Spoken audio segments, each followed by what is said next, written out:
کہ میری امت کے لوگ ان دروازوں میں اس طرح داخل ہوں گے جیسے سفید پرندوں کا ہول اڑتا ہوا جاتا ہے۔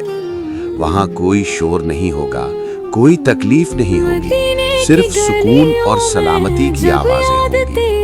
جیسے ہی آپ جنت کی دہلیز پار کریں گے، آپ کے پاؤں تلے جو مٹی ہوگی وہ عام مٹی نہیں بلکہ خالص زعفران کی ہوگی۔ وہاں کی کنکریاں موتیوں اور یاقوت کی ہوں گی۔ آپ اپنے سامنے ایسے بلند و بالا محلات دیکھیں گے جن کی چمک آنکھوں کو خیرہ کر دے گی۔ ان محلات کی خاص بات یہ ہے کہ یہ اینٹ پتھر سے نہیں بلکہ سونے اور چاندی کی اینٹوں سے بنے ہیں۔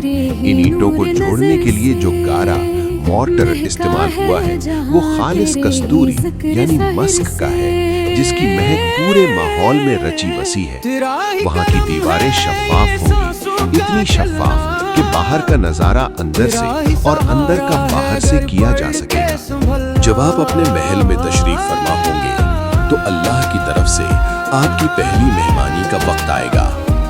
آپ کے سامنے دسترخوان بچھایا جائے گا اور جنت کا سب سے پہلا کھانا پیش کیا جائے گا، جسے زائدتو قبض الحوت، مچھلی کے جگر کا اضافی حصہ کہا جاتا ہے۔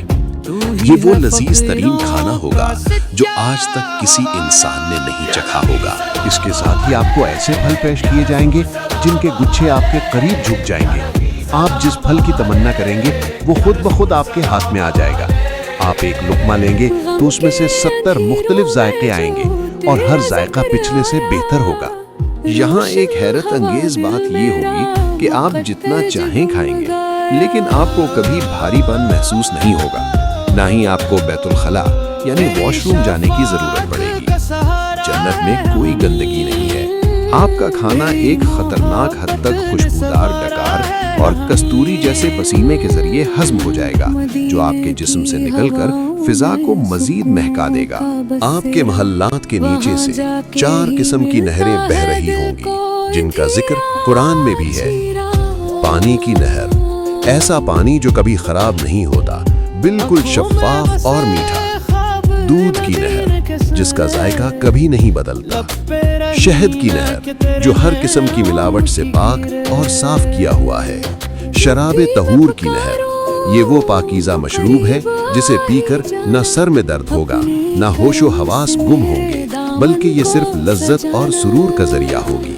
آپ کی خدمت کے لیے غلمان یعنی خوبصورت نوجوان خادم ہر وقت تیار ہوں گے، جو ایسے لگیں گے جیسے بکھرے ہوئے موتی ہوں۔ وہ سونے کے پیالوں اور چاندی کے جاموں میں آپ کو مشروبات پیش کریں گے۔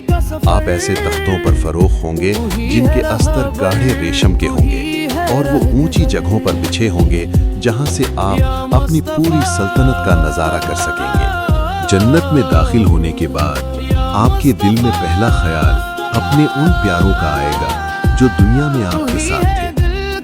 اللہ تعالیٰ فرماتا ہے کہ وہ مومنین کے والدین، ان کی بیویوں اور ان کی اولاد کو ان کے ساتھ ملا